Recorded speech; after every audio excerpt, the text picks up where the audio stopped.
ధన్యవాదాలు తెలుపుకుంటున్నాను ముందుగా.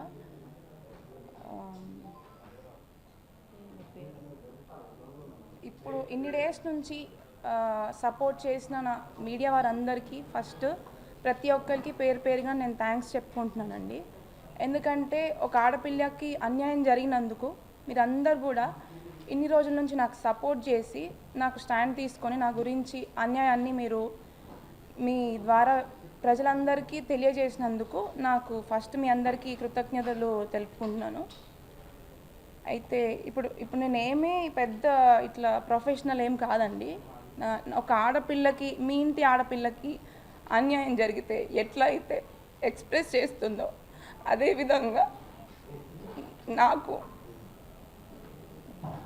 నాకు జరిగిన అన్యాయాన్ని ఖచ్చితంగా మీ ముందుకి జరిగిన అన్యాయాన్ని, జరిగిన వాస్తవాల్ని మీ అందరి ముందు మీ ద్వారా తెలియజేయాలని ఇవాళ ఇక్కడికి రావడం జరిగింది. అయితే ఇక్కడికి వస్తున్నందుకు ఇలాంటి రోజు ఒకటి నాకు వస్తుంది అని కూడా నేను అనుకోలేదు. ఇక్కడ రావడము, ఇలా అన్యాయం జరిగి ఇట్లా అందరి ముందు మాట్లాడడం కూడా ఒక ఆడపిల్లగా చాలా ఫస్ట్ బాధాకరంగా ఉంది నాకు. బట్ నేను ఇప్పుడు జరిగిన నాకు బాధలు, నాకు జరిగిన ప్రాబ్లమ్స్, అన్యాయం అన్నీ కూడా నేను ఎదుర్కొని గట్టిగా నిలబడి ఇప్పుడు మీ అందరి ముందు నేను ఇది పెడుతున్నందుకు నేను గర్వంగా ఫీల్ అవుతున్నాను. ఎందుకంటే ప్రతి ఒక్క ఆడపిల్ల కూడా అన్యాయం జరిగితే లోపల కుమిలిపోయి కూర్చోకూడదు. ప్రతి ఒక్కరు బయటికి వచ్చి మాట్లాడాలి. మాట్లాడితేనే వాళ్ళకి న్యాయం జరుగుతుంది. ఇట్లాంటి వాళ్ళు అంటే జోగి రమేష్ అండ్ ఇట్లాంటి ఫ్యామిలీ వాళ్ళు, ఇట్లాంటి వాళ్ళ నుంచి మనం బయటపడవచ్చు. ఖచ్చితంగా జరిగిన వాస్తవాలు ఏంటో కూడా అందరికీ తెలుస్తాయి. అయితే ముందుగా నా పేరు మేఘన. నేను మాజీ మంత్రి జోగి రమేష్ గారి కోడల్ని. 1.5 year బ్యాక్ అంటే May 28, 2025 రోజున జోగి రాజీవ్తో నాకు వివాహం జరిగింది. ఇప్పుడు అందరు తండ్రులు ఎట్లా అయితే తన కూతురు హ్యాపీగా ఉండాలి అని చెప్పి ఎట్లయితే పెళ్లి చేశారో, మా డాడీ కూడా నేను హ్యాపీగా ఉండాలి అని చెప్పి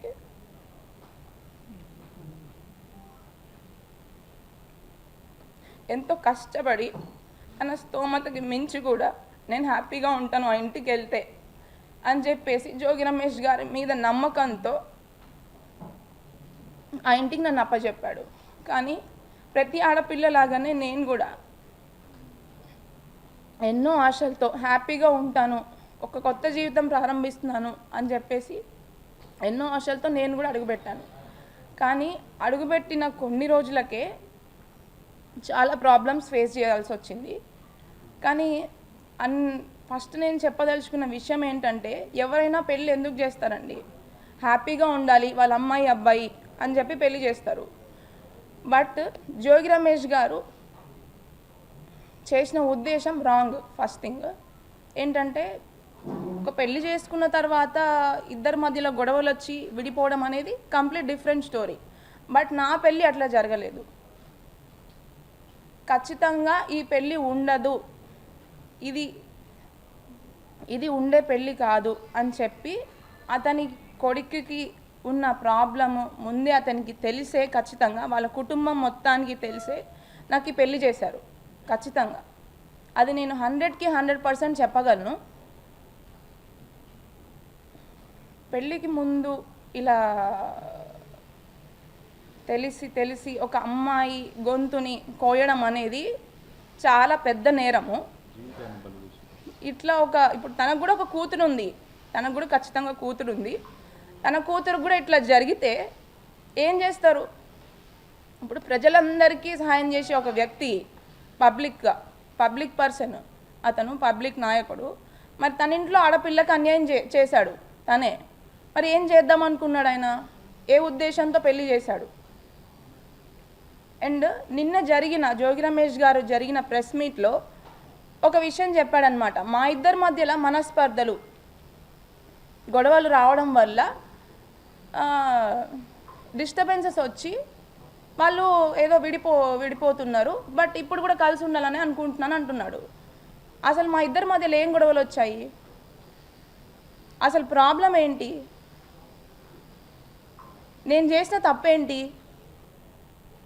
అసలు విషయాలని పక్కన పెట్టి పక్కదారి పట్టించడానికి ప్రయత్నించాడనమాట. అది క్లియర్గా మీ అందరికీ అర్థమవుతుంది ఖచ్చితంగా. ఇప్పుడు అసలు నిన్న మాట్లాడిన దాంట్లో నాకు అది చాలా, అంటే అసలు నేను ఇవాళ వచ్చి మీ అందరి ముందుకు నేను మాట్లాడాలి, మీడియాలోకి రావాలి అని ఏ ఆడపిల్ల అనుకోదు. బట్ నేను రావాల్సి వచ్చింది. ఎందుకంటే నిన్న జోగి రమేష్ గారు చేసిన కొన్ని వ్యాఖ్యల వల్ల నాకు చాలా, అంటే చాలా బాధ కలిగింది. ఎందుకంటే అతను చేసిన అన్యాయము, వాళ్ళ ఇంట్లో నేను ఎదుర్కొన్న సమస్యలను పక్కన పెట్టి ఆయన సింపతి గెయిన్ చేద్దాం అనుకుంటున్నారా, లేకపోతే ఇది రాజకీయ కోణంలోకి తీసుకొని వెళ్దాం అనుకుంటున్నారా అనేది నాకు అర్థం కావట్లేదు. బట్ ఉన్న వాస్తవాలేంటో, ఉన్న విషయాలేంటో మీ అందరికీ నేను ముందుగానే ఎఫ్ఐఆర్లో క్లియర్గా పొందుపరిచాను. అవి 100కి 100% వాస్తవాలు. అండ్ దానికి సంబంధించిన ఎవిడెన్స్లు కూడా నేను ప్రతి ఒక్కటి కోర్టు వారికి ప్లస్ పోలీస్ స్టేషన్లో నేను సమర్పించాను. తొందరలోనే ఆ విషయాలకు సంబంధించిన నిజాలు కూడా మీకు తెలుస్తాయి, బయటపడతాయి. బట్ ఏ కాన్ఫిడెన్స్తో నేను ఇచ్చానంటే, ఎప్పటికైనా న్యాయము ధర్మము అనేది కొంచెం లేట్ అయినా కూడా ఖచ్చితంగా గెలుస్తుంది అని గట్టి నాకు నమ్మకం ఉంది. అదే నమ్మకంతో నేను ముందుకెళ్ళాను. నేను ఇంకా కూడా ఎదుర్కొని ఖచ్చితంగా జయించిన తర్వాతనే నేను ఈ ఈ ఈ ఈ పోరాటాన్ని, ఈ న్యాయ పోరాటాన్ని ఆపుతాను, నాకు న్యాయం జరిగేంత వరకు. అయితే ఎవరైనా ఏం చేస్తారండి, నార్మల్గా పెళ్ళయి ఎన్నో ఆశలతో అడుగుపెట్టాను. ఫస్ట్ తగిలిన షాక్ ఏంటి అంటే, అబ్బాయికి రాజీవ్కి అసలు ఉన్న ప్రాబ్లం ఏంటి, మాకైన గొడవలు ఏంటి, ఆ విషయాలన్నిటినీ కూడా వాళ్ళకి తెలుసు. అయినా కూడా నేను వాళ్ళ ముందుగా మా మమ్మీ డాడీ కంటే ముందుగా వాళ్ళే మా మమ్మీ డాడీ అనుకొని, వాళ్ళే నా తల్లి తండ్రి అనుకొని వాళ్ళకే చెప్పుకున్నాను నా కష్టాలన్నీ కూడా. ఇట్లా జరుగుతుంది, ఇలా జరుగుతుంది, ఇట్లా నాతో సరిగ్గా ఉండట్లేదు అని చెప్పి. కానీ మమ్మల్ని ఇద్దరిని పక్కన కూర్చోబెట్టి ప్రాబ్లం ఏంటి అని అడగాల్సింది పోయి, మా అత్తగారు శకుంతల నాకు అదేంటి అదనపు కట్నం కోసము నన్ను అన్ని విధాలుగా ఇబ్బంది పెట్టారు, వాళ్ళ ఫ్యామిలీ అంతా కూడా. మీరు ఖచ్చితంగా అది మొన్న బయటికి వచ్చిన ఆడియోలు వీడియోల ద్వారా చూసే ఉంటారు, నన్ను ఏ రకంగా ఇబ్బంది పెట్టారని. అయితే అవి కొన్ని మాత్రమే. ఇంకా కూడా నేను చేసిన ఒక్క విషయం ఏంటంటే, నాకు జరిగిన అన్యాయము, నేను ఎదుర్కొన్న ఇబ్బందులు ఖచ్చితంగా అతను పొలిటికల్ బ్యాక్గ్రౌండ్ అండి. మాది అసలు పొలిటికల్ బ్యాక్గ్రౌండ్ కాదు, మాది కంప్లీట్గా బిజినెస్ బ్యాక్గ్రౌండ్. మాకు పొలిటికల్కి బిజినెస్కి అసలు సంబంధం లేదు. సో నేను అదేవిధంగా మా అత్తమ్మ మామయ్యకి నాకున్న ప్రాబ్లమ్స్ని చెప్తే అది పక్కన పెట్టి, మీరు విన్నట్టు మొన్న ఆడియోలో ఇన్నోవా పెళ్ళైన కొత్తలోనే అండి, మాది May 28, 2025కి పెళ్ళైతే నెక్స్ట్ ఒక 1 monthలోనే ఆషాఢం రావడం జరిగింది. అయితే వెళ్ళే ముందే 1 weekలోనే నాకు ఫస్ట్ షాక్ రాజీవ్తో తగిలింది. దాని తర్వాత ఇప్పుడు అది వెళ్ళి వాళ్ళకి చెప్పితే, అదనపు కట్నము డబ్బులు తీసుకొని వస్తే నువ్వు హ్యాపీగా ఉంటావు, అతనికి ఇంకా మీరు విన్నట్టు నువ్వు అతనికి ఫీలింగ్స్ వస్తాయి అనేలాంటి బాధాకరమైన విషయాలు మాట్లాడింది. ఒక ఆడదానిగా ఒక తల్లి స్థానంలో ఉండి అర్థం చేసుకుంటుందేమో, తనకు కూడా ఒక ఆడపిల్ల ఉంది కదా అని అనుకున్నాను. బట్ అది కంప్లీట్గా ఆపోజిట్ అని చెప్పేసి నాకు పూర్తిగా అర్థమైపోయింది. అదే కాకుండా నాకు తగిలిన ఇంకొక షాక్ ఏంటంటే, నాకు పెళ్ళికి ముందు వీళ్ళు హిందూస్ అని చెప్పేసి పెళ్లి చేశారు. కానీ పెళ్ళైన వెంటనే నాకు తెలిసిన విషయం ఏంటంటే వీళ్ళు క్రిస్టియన్స్. వాళ్ళు లోపల ఎట్లాంటి హిందువులకి సంబంధించిన పూజలు కానీ హిందూ కార్యక్రమాలు కానీ అంటే బయట పబ్లిక్లో మరి ఏం చేస్తున్నారు, ఏం పూజలు చేస్తున్నారు, ఎక్కడికి వెళ్తున్నారు అనేది నాకు సంబంధం లేదు. నేను ఇంటి కోడల్ని, ఇంట్లో ఏమైతే ఫాలో అవుతున్నారో వాటిని నేను పరిగణనలోకి తీసుకుంటాను. అక్కడికి వెళ్ళిన వెంటనే వాళ్ళ ఇంట్లో ఒక పూజ గది లేదు. బట్ మేము పెళ్లి చూపులకు వచ్చే ముందు అక్కడ మాకు తగ్గట్టుగా అన్ని ఫోటోలు అరేంజ్ చేసి మమ్మల్ని మోసం చేసి మమ్మల్ని పెళ్ళి వరకు తీసుకొచ్చి పెళ్ళి చేశారు. అది ఇవి ఇప్పుడు అబ్బాయితో ఒకటైతే సెకండ్ది వచ్చేసి క్రిస్టియన్స్ అని చెప్పేసి తెలియకుండానే పెళ్ళి చేసి, నేను క్రిస్టియానిటీ ఫాలో అవటం అనేది నేను తప్పుగా పరిగణించట్లేదండి. ఎవరి దేవుని వాళ్ళు రెస్పెక్ట్ చేస్తారు. బట్ చెప్పకుండా పెళ్లి చేసి మోసం చేసిందే కాక బలవంతం చేయడం అనేది ఇంకొక తప్పు. అవన్నిటిని నేను ఎఫ్ఐఆర్లో క్లియర్గా చెప్పినా చెప్పకున్నా ఇప్పుడు డైరెక్ట్గా మీకు ప్రతి ఒక్కరికి నా బాధ అర్థమవుతుంది అని చెప్పి ఇప్పుడు ఇంకొకసారి మీకు అందరికీ చెప్పుకుంటున్నాను. ఎందుకంటే అవన్నీ కూడా నేను చెప్పిన దాంట్లో 100కి 100% ట్రూత్. అది ఆధారాలు కూడా ఇంకా కూడా దానికి సంబంధించిన ప్రతి ఒక్క ఆధారం నేను ఎఫ్ఐఆర్లో ఉంచిన ప్రతి ఒక్క అక్షరానికి నాకు దానికి సరైన ఆధారాలు ఇంకా కూడా ఉన్నాయి. అవి కూడా మీకు అర్థమయ్యేటట్టు నా మీద ఫ్యూచర్లో తప్పుడు ప్రచారాలు ఇదంతా ఏదో రాజకీయం కోసం చేస్తుంది అని చెప్పి డైవర్ట్ కాకుండా నా దగ్గర ఇంకా కూడా ఎవిడెన్స్ ఉన్నాయి. వాటిని అన్నిటిని కూడా మీకు తొందరలోనే సమయాన్ని బట్టి మీకు ఖచ్చితంగా వాటిని మేము తీసుకొద్దామని అనుకుంటున్నాము. అండ్ ఇది ఫస్ట్ అయితే. సెకండ్ వాళ్ళదైతే ఇంకొకటి వచ్చి అసలు ఉన్న ప్రాబ్లమ్స్ని పక్కన పెట్టేసి ఆమె శకుంతల గారు డబ్బులు తీసుకొని రండి, అతను మీరు ఏం వాల్యూ ఇచ్చారు, మీరు ఏం పెట్టారు, అసలు ఫస్ట్ వాడు బాగానే ఉంటాడు, మీరు ఫస్ట్ అసలు ఏం వాల్యూ ఇచ్చారు అది తీసుకొని రండి అని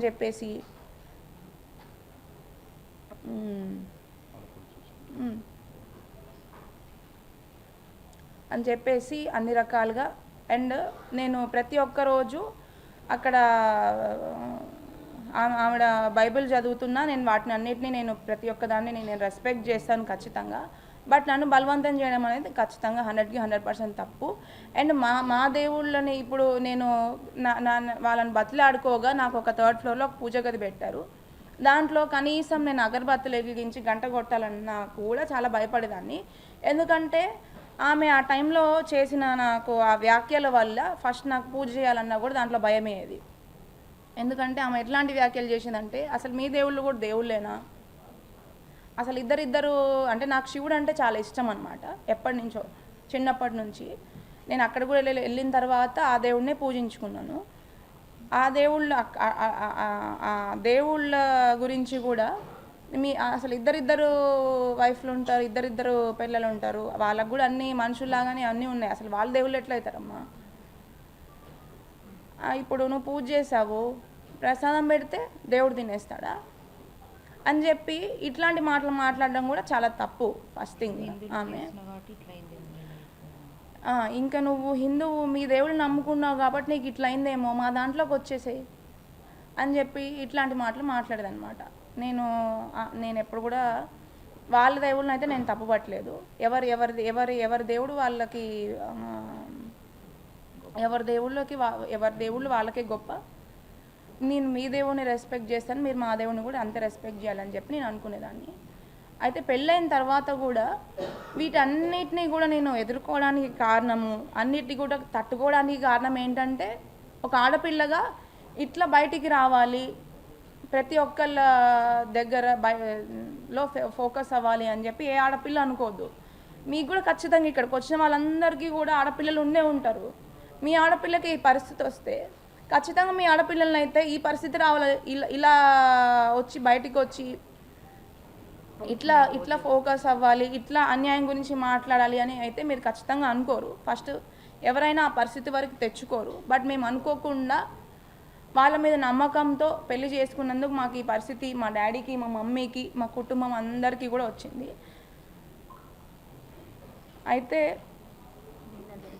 దీనికి ఖచ్చితంగా ఈ అన్నిటికీ కూడా మీ అందరు కూడా ఫ్యూచర్లో కూడా ప్రతి ఒక్కల సపోర్ట్ నాకు ఉంటుందని నేను మనస్ఫూర్తిగా కోరుకుంటున్నాను. ఇక్కడ ఇంకొక విషయం ఏంటి అంటే, ఇంకొక విషయం చెప్దాం అనుకున్నాను అనమాట. అమ్మ మేఘనమ్మ, మీ అత్తగారు నిన్ను ఒక తల్లిలాగా చూసుకున్నారు, నేను ఒక కూతురులాగా భావించాను అని చెప్పారనమాట. మరి తల్లిలాగా నాకు గోరుముద్దలు తినిపించి ఉంటే ఈరోజు నాకు ఈ స్థితి ఎందుకు వచ్చేది? ఆమె తినిపించింది నాకు గోరుముద్దల్లాగా లేవు, విషపు ముద్దలు. పెళ్ళికి ముందే అతని కొడుకు ప్రాబ్లం ఏంటో తెలిసి పెళ్ళి తర్వాత చాలా ప్లాన్డ్గా దీన్ని ప్లాన్ చేసి నన్ను అన్ని రకాలుగా ఇబ్బంది పెట్టి దీన్ని క్లోజ్ చేద్దామనే ఉద్దేశం వాళ్ళకి ఫస్ట్ నుంచే ఉంది, పెళ్ళికి ముందే ఉంది. ఎందుకంటే ఖచ్చితంగా చిన్నప్పటి నుంచి ఫస్ట్ నుంచి వాళ్ళ పిల్లలకి వాళ్ళు ఎట్లా పెరుగుతున్నారు, వాళ్ళు ఎక్కడ ఉంటున్నారు, ఏం చేస్తున్నారు, వాళ్ళకు ఉన్న ప్రాబ్లమ్స్ ఏంటి, ప్రతి ఒక్కరికి వాళ్ళ పిల్లల గురించి వాళ్ళ తల్లిదండ్రులకు తెలియకుండా ఉండదు. అది కామన్ పాయింట్. నేను ఖచ్చితంగా మళ్ళీ ఎవరికి చెప్పాల్సిన అవసరం కూడా లేదు. ప్లస్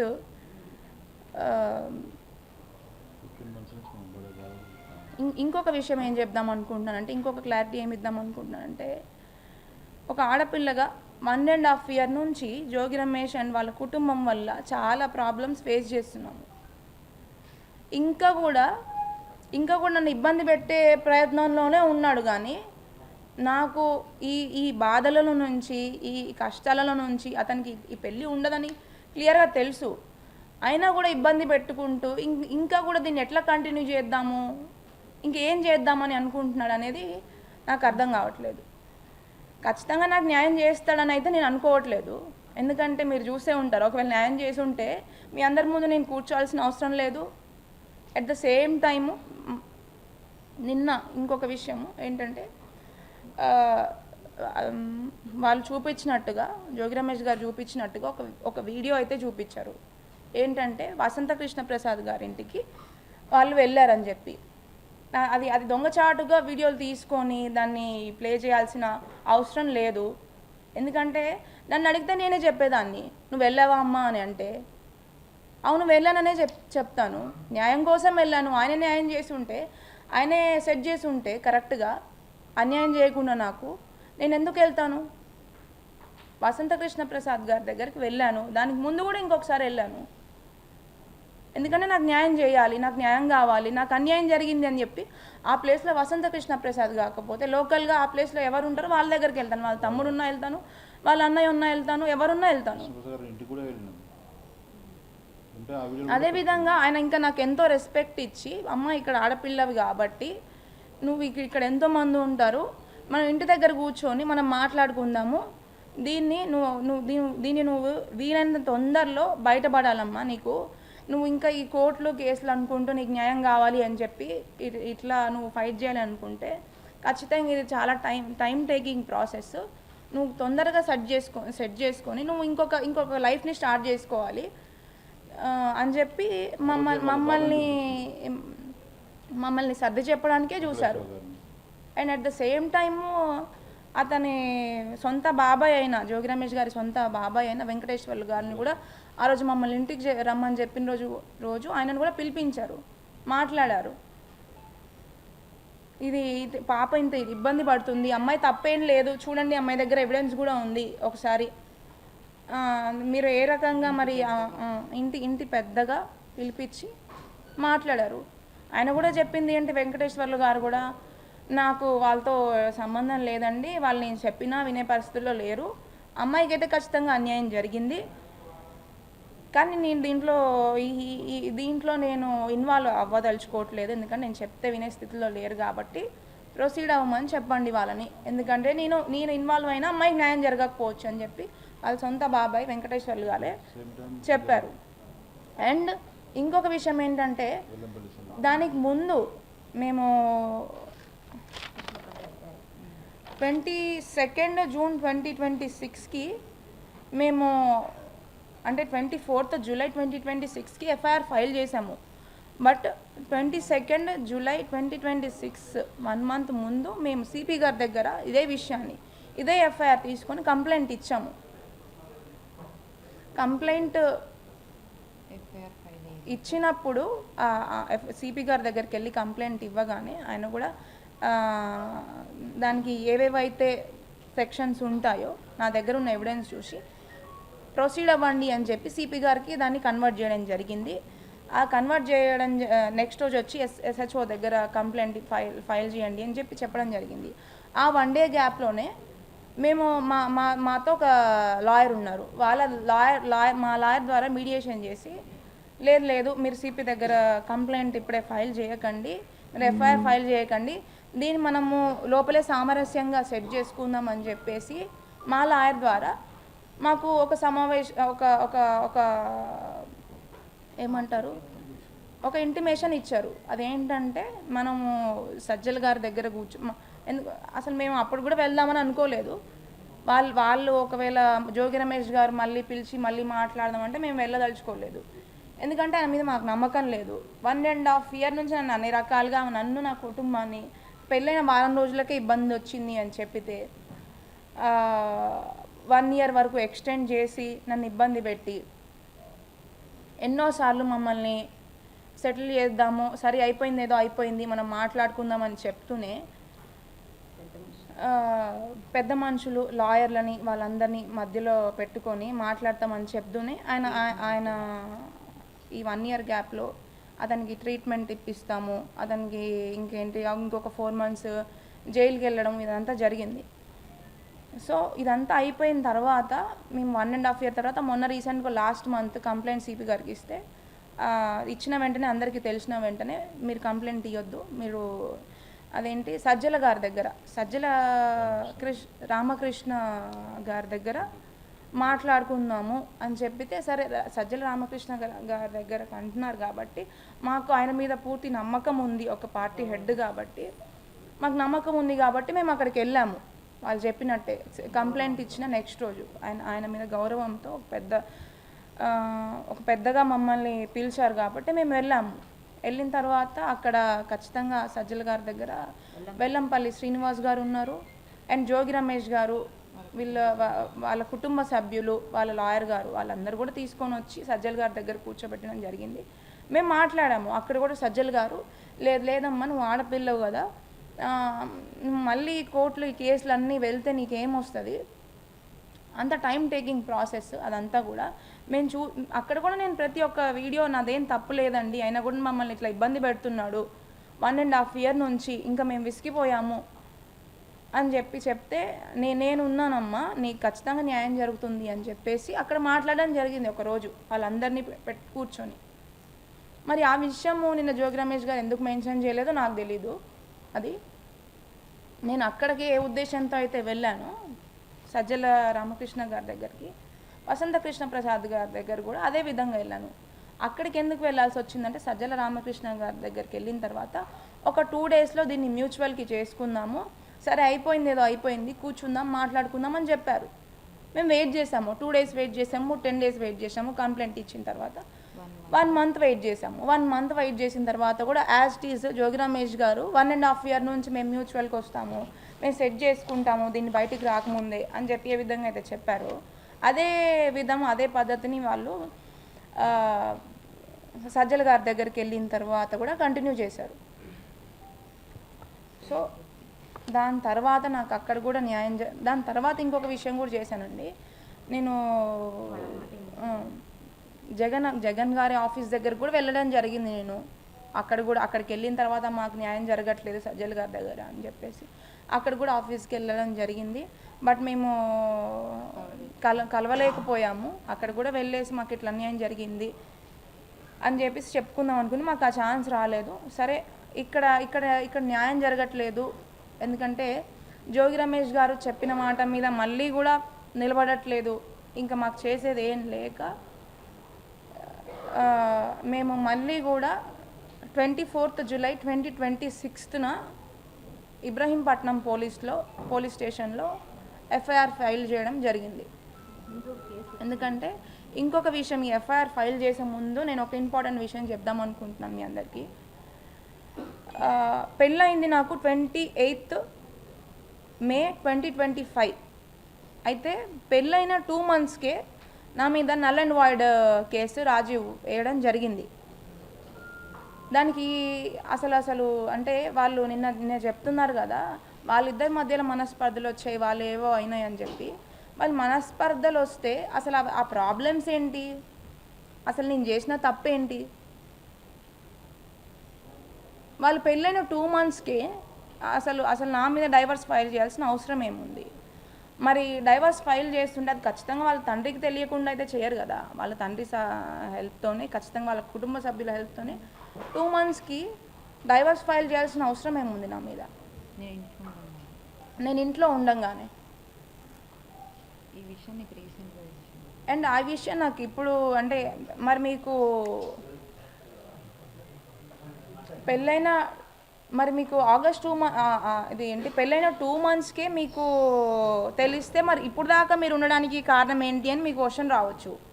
నాకు ఈ ఆగస్ట్లో null and void divorce file చేశారనే విషయము నాకు రీసెంట్గా తెలిసింది. అది ఎప్పుడంటే 1 year అంటే వాళ్ళకి ఏంటంటే 2 monthsలో డైవర్స్ ఫైల్ చేసింది వాళ్ళ నా మీద. అది కోర్ట్ అనేది డిస్మిస్ చేసింది.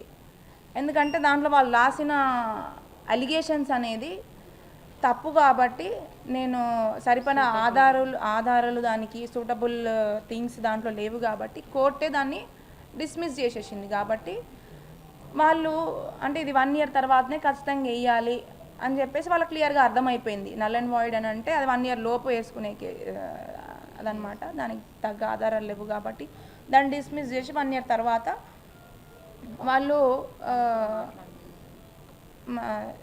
కేసు ఫైల్ చేయడం జరిగింది. సో ఈ గ్యాప్లో వాళ్ళు కొన్ని అంటే 1 year డ్రాగ్ చేయాలి కదా.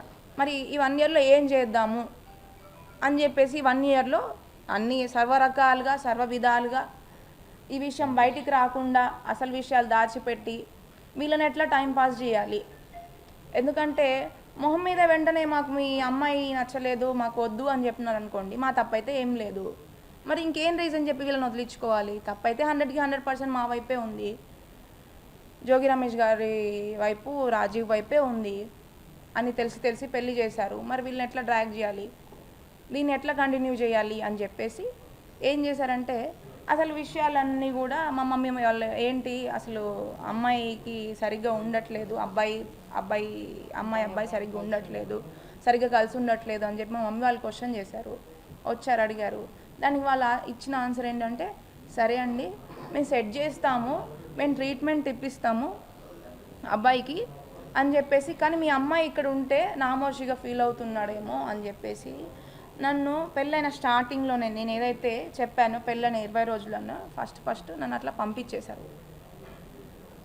నన్ను పంపించేసి ఇంకా అప్పటి నుంచి ఇప్పటి వరకు కూడా నేను మధ్యలో వెళ్ళి ఒక చుట్టంలాగా ఒక 2 times వెళ్ళేసి వచ్చాను. దాంట్లో ఒకసారి ఏంటంటే ట్రీట్మెంట్ ఇంకెన్ని మంత్స్ పడుతుంది, ఎంత టైం వెయిట్ చేయాలి. మా మమ్మీ డాడీ కూడా కొత్తగా పెళ్ళయింది అమ్మాయికి, మరి 2 రోజులు మేము నా కూతుర్ని ఇంట్లో పెట్టుకొని మేము ఇట్లా బాధపడుతూ ఉండాలి, మేము కూడా ఎన్నో ఆశలతో మంచిగా ఉంటుందని చెప్పి పెళ్లి చేశాం కదా.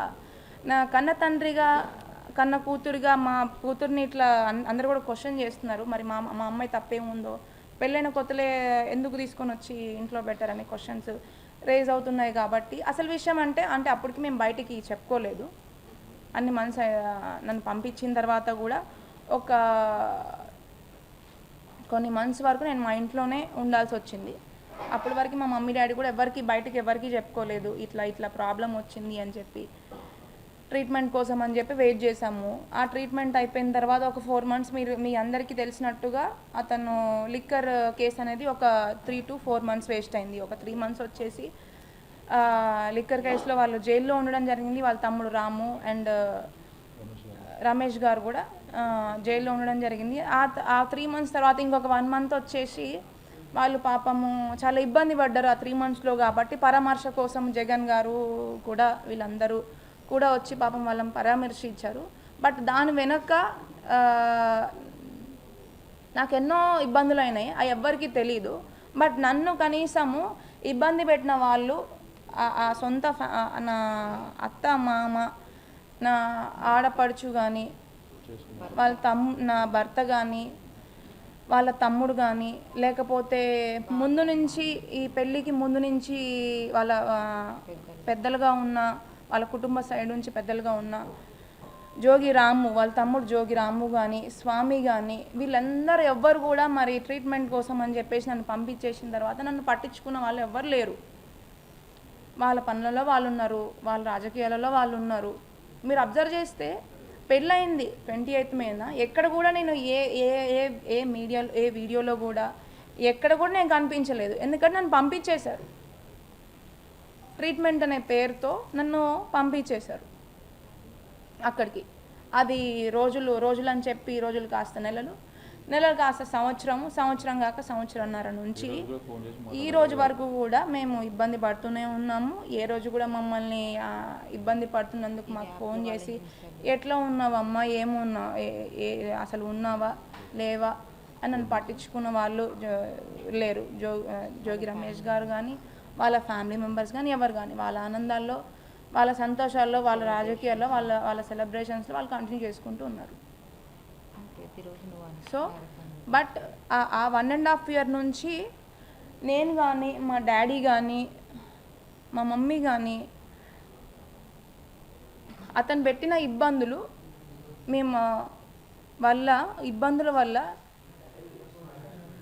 ఎంతో మానసిక క్షోభకి గురైనాము. అది ఎన్నో రోజులు నేను నిద్రలేని రాత్రులు గడిపాను.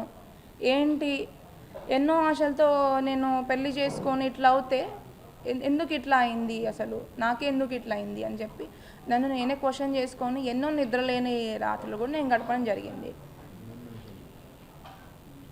సో అంటే నేనేం చెప్దాం అనుకుంటున్నా అంటే, మరి నా తప్పేం లేదు. బట్ నిన్న ఆయన చెప్పిన విషయం ఏంటంటే, అంటే మీరు మీడియా వారందరూ కూడా మీరు ఏది కూడా తప్పుగా ఏమీ ప్రచారం చేయలేదు. నేను FIRలో ఏదైతే పెట్టానో దాన్నే మీరు తెలియజేయడానికి ప్రయత్నించారు. అంటే అతని జోగి రమేష్ గారి తప్పుల్ని బయట పెడితేనే, అతను చేసిన నాకు పెట్టిన ప్రాబ్లమ్స్ని బయట పెడితేనే, అతను అంత మానసిక క్షోభకి గురైతే అనుభవించిన, ఏ తప్పు లేకుండా ఆ శిక్షలన్నీ అనుభవించిన నాకు ఎంత మానసిక క్షోభ ఉండాలి.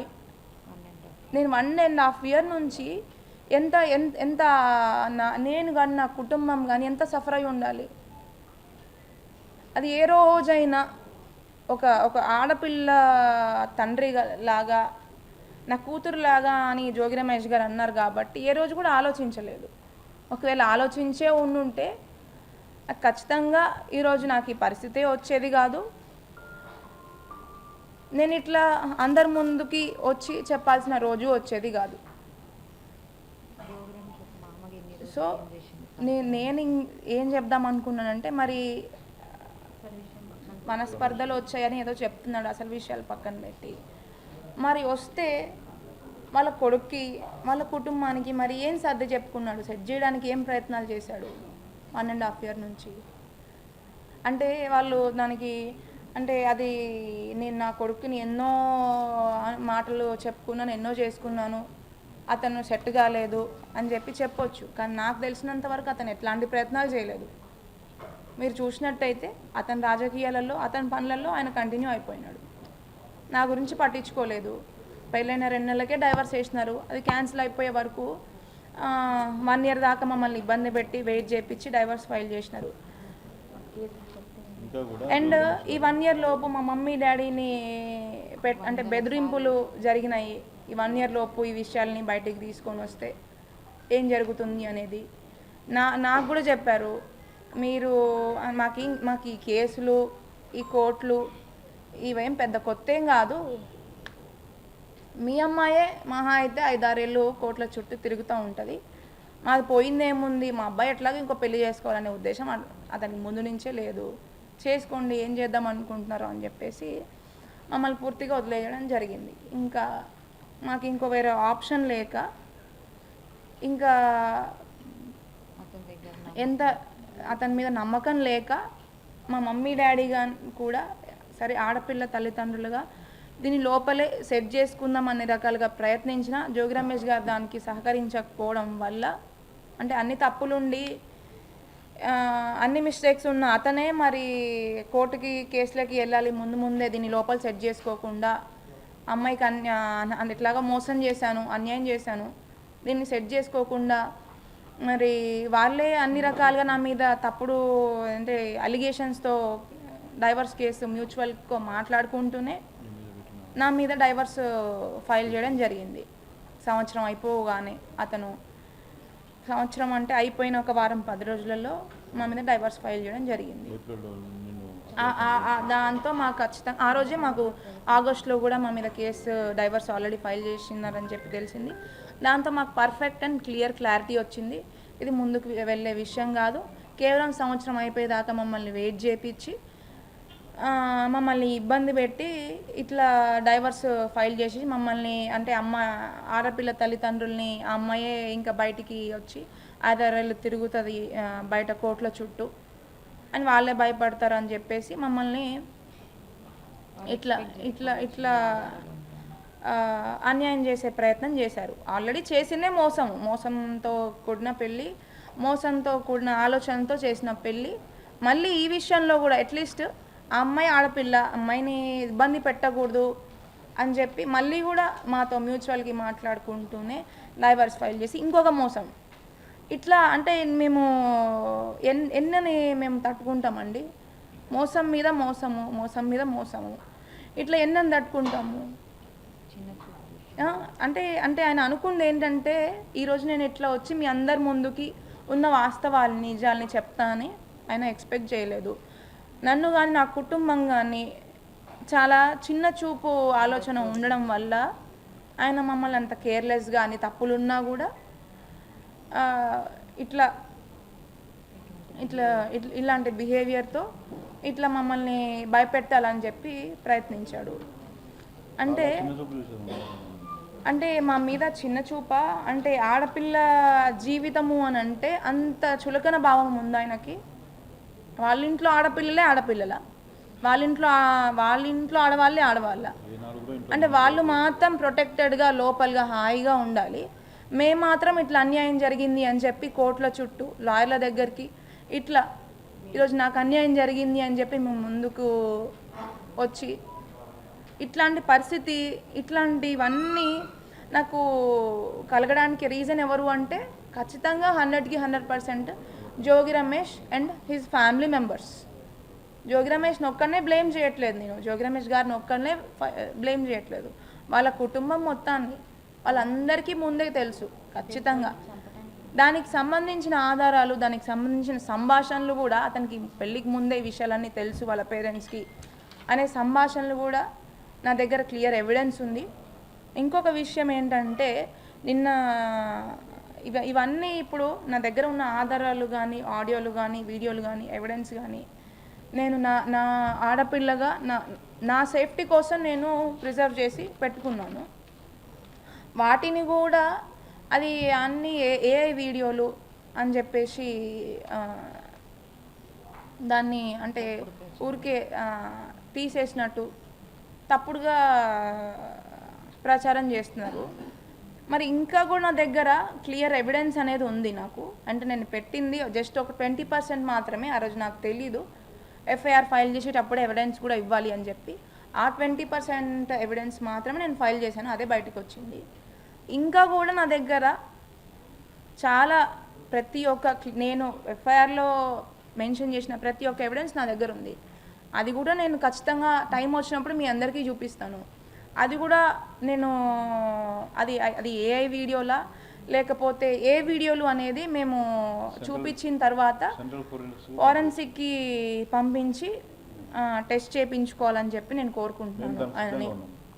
దానికి కూడా మా దగ్గర ఉన్న వీడియో ఎవిడెన్స్ ప్రతి ఒక్కటి కూడా మేము కోర్టులో ప్రొడ్యూస్ చేశాము. అండ్ దానికి సంబంధించిన ఒరిజినల్ డివైజెస్ కూడా మేము సబ్మిట్ చేసి ప్రతి ఒక్కటి మేము లీగల్ పరంగా ముందుకు వెళ్తున్నాము. అండ్ ఈ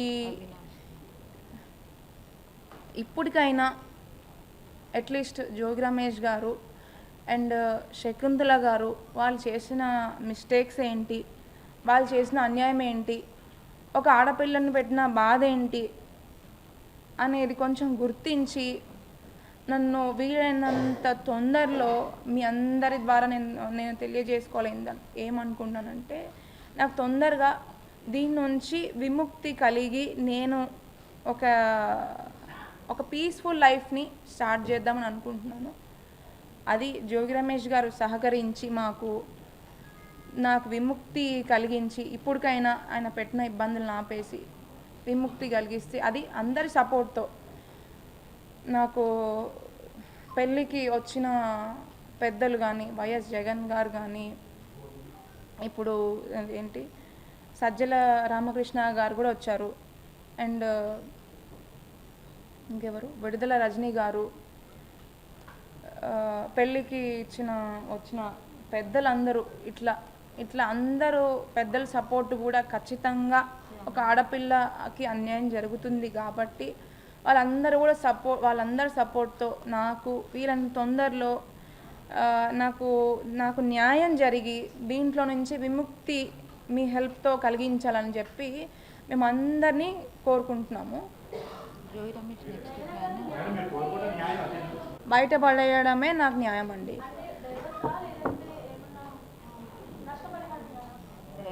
ఫస్ట్ దీంట్లో నుంచి జోగి రమేష్ గారు డైవర్స్ ఇచ్చి నాకు ఏ రకంగా విముక్తి, ఒక ఆడపిల్లగా నేను అన్యాయం చేశాను అని ఆయనకి ఏ రకంగా నాకు న్యాయం అనిపిస్తుందో ఆ రకమైన న్యాయమే నేను చేయాలని కోరుకుంటున్నాను. ఫైనల్గా నేను కోరుకునేది ఏంటంటే, దీంట్లో నుంచి విముక్తి కలిగి నాకు ఒక పీస్ఫుల్ లైఫ్ స్టార్ట్ చేయాలనేది నాకు న్యాయం.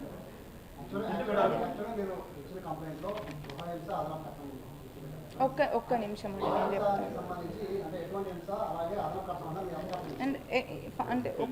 చెప్తాను. అంటే ఇంకొక విషయం, రమేష్ గారు ఏనాడు కూడా మమ్మల్ని ఒక మనుషుల్లాగా, అంటే మేము పిల్లల్ని ఇచ్చిన వాళ్ళ ఇంటికి కనీసం ఒక వియ్యంకుడు వాళ్ళు వచ్చిరని చెప్పి మర్యాద కూడా మాకు ఉండకూడదు. మా ముందేమో బావగారు రండి అనేది, మేము పోయిన అరే ఊరే అనేది, ఇది అండి పద్ధతి.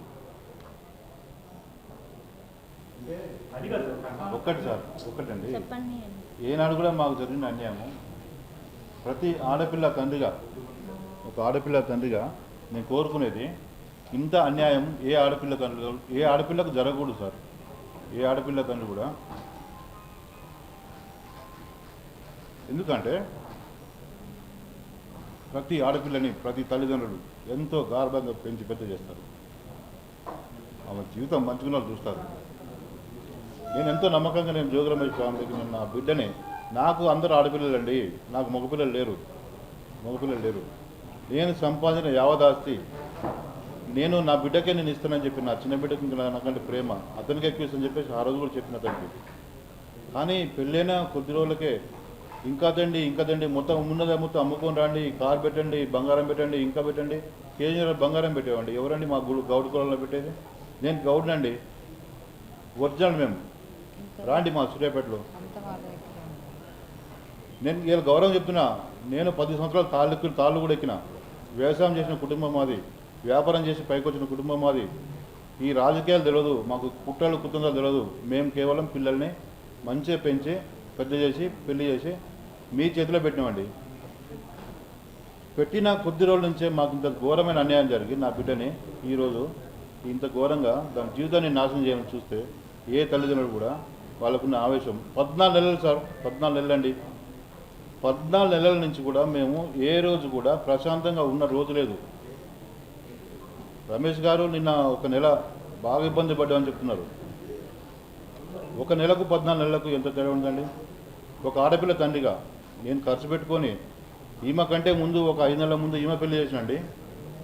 మళ్ళీ అయినా నాకు వెళ్ళదు, నాకు ఇబ్బంది అవుతుందన్న కానీ నాకు బాగా ప్రెషర్ చేసి కాదు ఖచ్చితంగా కావాలని చెప్పేసి ప్రెషర్ చేసి మళ్ళీ ఈమె పెళ్ళికి ఏదో టైం దొరుకుతుంది అనుకున్నాం. ఒక 2-3 నెలలు టైం ఇవ్వకుండా మాకు ఇబ్బంది పెట్టి మీ బాబుకు మీకు మీ ఫ్యామిలీకి ఉన్న అవన్నీ దాచిపెట్టి నా బిడ్డ జీవితాన్ని ఇలా ఈ విధంగా తయారు చేశారు. అందరూ గమనించాలండి, ప్రతి ఒక్కరు 2 రాష్ట్రాల తెలుగు ప్రజలు, బయట ఉన్న తెలుగు వాళ్ళు, ప్రతి ఒక్క తెలుగు వాళ్ళు 2 రాష్ట్రాల 9 కోట్ల మంది ప్రజలు గమనించాలి సార్ ఈ విషయాన్ని. మా విజయంలో ఏ విధం తప్పులేదండి. మా దగ్గర న్యాయమే, మాకు న్యాయమే జరగాలి. భగవంతుడు ఎప్పుడు మాకు న్యాయం వైపు ఉంటాడు, న్యాయం ఖచ్చితంగా దొరుకుతుంది. మాకు న్యాయం జరగాలి. ఇంకోటి అమ్మా సార్, ఇవన్నీ చెప్పాలని చాలా చెప్పినాం. ఇవి ఎట్లుందంటే సార్, ఇది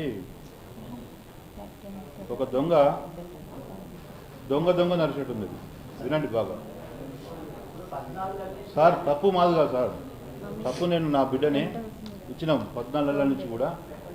అబ్బాయి పంపిస్తూ ఇంటికి పంపించి ఆ అబ్బాయి పరిస్థితి కొద్దిగా సక్కదిగుతున్నది. మీరు ఇంటికాడని చెప్పి ఇంటికి పంపించిన తర్వాత ఏనాడు కూడా అమ్మాయిని కానీ మమ్మల్ని పలకరించింది లేదు. కొద్ది రోజుల తర్వాత మళ్ళీ శ్రావణ మాసం వచ్చింది. శ్రావణ మాసంలో పంపించాము ఇంటికి. ఆ పంపించిన నెల రోజుల్లో కూడా నా బిడ్డని ఎన్నోసార్లు చంపడానికి ప్రయత్నించారు. వాళ్ళ ఫ్యామిలీ, వాళ్ళ అమ్మాయి శ్రావణ మాసంలో ఉన్నది ఒక 20 రోజులు అక్కడ ఉంది, ఒక 20 రోజులు ఇక్కడ ఉన్నది. పెళ్లి కంటే ముందు, పెళ్లి ముందు కూడా మాకు, పెళ్లి తర్వాత కూడా మాకు ఎట్లాంటి వాళ్ళ కానించి లేదు. ఇంటికి పంపించి కూడా మాకు, ఇంటికి పంపించడానికి కానించి కూడా ఫోన్ల ద్వారా కూడా రాజీవ్ బెయిల్ కాల్స్ కూడా మీరు అనేది విన్నారు. వాళ్ళ అత్తమ్మ ఫోన్ చేసి ఏమైందమ్మా, మీ బంగారం ఏమైంది, డబ్బులు ఏమైంది, మీరు రాండి తీసుకురండి అని చెప్పేసి మాకున్నేమతో అమ్ముకొని రాండి అని చెప్పడం వరకు వాళ్ళు భావిస్తారు.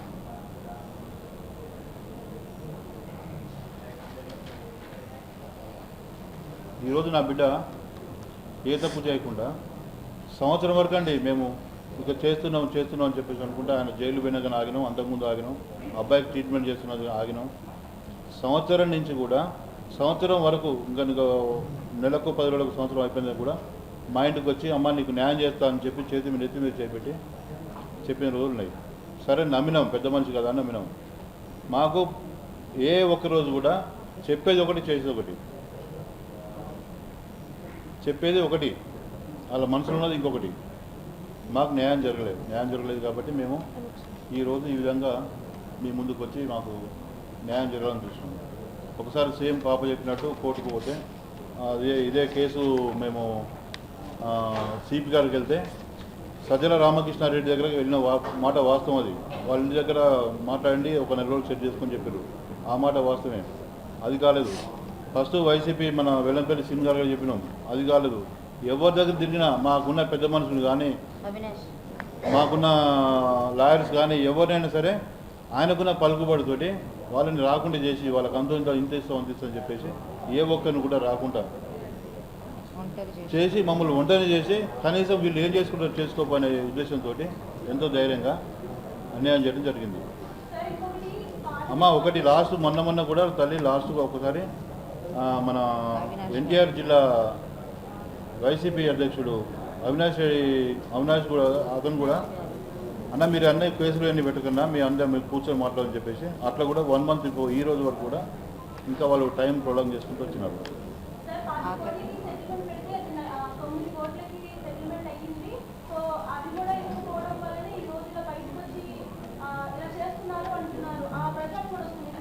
అవన్నీ కోర్టు ద్వారా చూసుకుంటుంది తల్లి. అన్నీ ఏదున్నా కానీ మేము మాకు ఏదో నష్టపరం జరిగిందో అవన్నీ కోర్టు బదిలో ఉన్నాయి.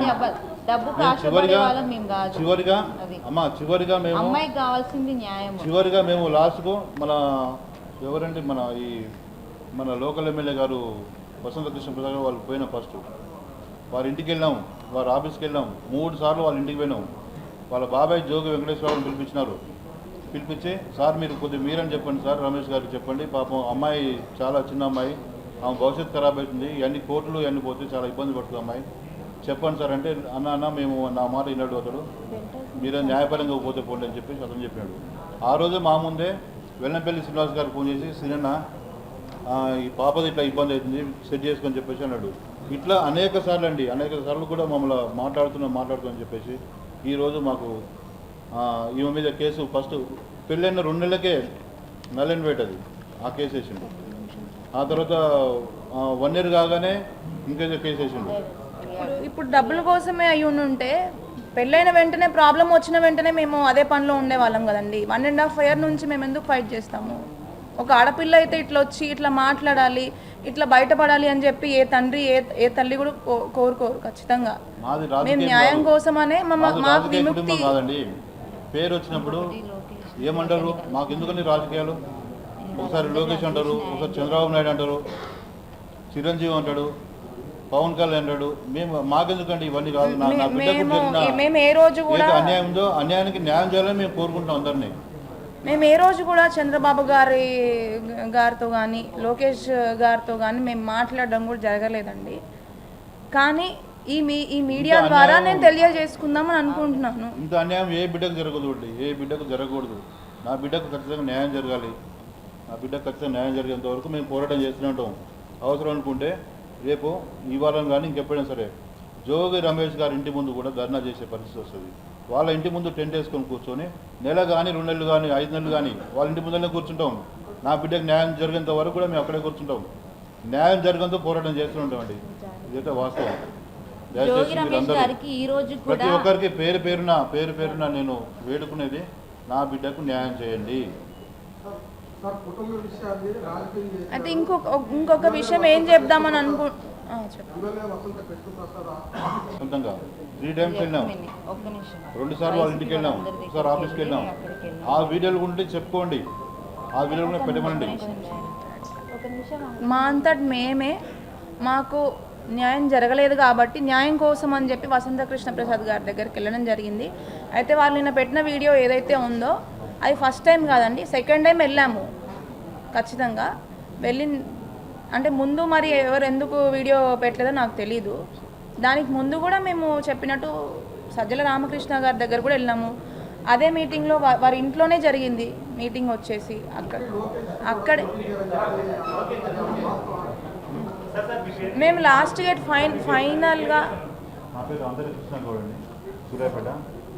ఫైనల్గా నేను ఏం చెప్దామని అనుకుంటున్నానంటే, ఇప్పుడు వరకు మీరు అనుకుంటున్నట్టు నిన్న జోగి రమేష్ గారు చెప్పినట్టు లోకేష్ గారిని కానీ చంద్రబాబు గారిని కానీ నేను కలవలేదండి, మాట్లాడలేదు కూడా. బట్ మీ అందరి హెల్ప్తో ఈ మీడియా ద్వారాగా నేను అనుకుంటున్నాను, లాస్ట్కి జోగి రమేష్ లోకేష్ గారిని చంద్రబాబు గారిని డాడీ ఒక్క నిమిషం ఆవు డాడీ ఒక్క నిమిషం నువ్వు చెప్పు, ఒక్క నిమిషం ఆగు డాడీ, నువ్వేం రెస్పాన్స్ ఇవ్వకు, ఒక్క నిమిషం చెప్పు. ఖచ్చితంగా ఎట్లాగో మా వెనుక వచ్చేసి స్పై అయితే చేస్తున్నారు కదా, ఎక్కడెక్కడికి వెళ్ళాము ఏమేం చేస్తున్నాం అనేది.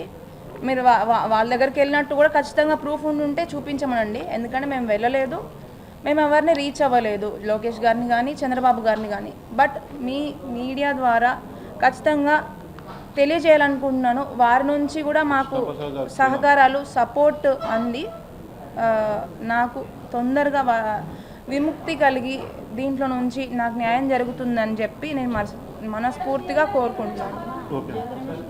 అదే అండి, పొలిటికల్గా చూసుకోవద్దని చెప్పి దయచేసి దీన్ని పొలిటికల్గా కన్వర్ట్ చేయొద్దు అని చెప్పి అది కూడా రిక్వెస్ట్ చేసుకున్నాను. అలా నాకు చాలా బాధాకరంగా కూడా ఉంది అట్లా చేస్తున్నందుకు. ఎందుకంటే అతనికి కూడా తెలుసు పర్సనల్గా నేను ఎంత ఇబ్బంది పడ్డాను, అతను ఎంత ఇబ్బంది పెట్టాడు. అసలు వాస్తవాలను పక్కన పెట్టి దయచేసి అట్లాంటి కోణంలో పొలిటికల్ కోణంలోకి దీన్ని టర్న్ చేయకండి. ఎందుకంటే మాకు ఎట్లాంటి పొలిటికల్ బ్యాక్గ్రౌండ్ లేదు. ఇంకొక అమ్మాయి నాలాగా ధైర్యంగా ఎదుర్కోవాలి. ఇంకొకటి ఏంటంటే, ఇంకొక అమ్మాయి నాలాగా ఫ్యూచర్లో కూడా ఇబ్బందులు పడితే ఇట్లనే ధైర్యంగా ఎదుర్కోవాలి.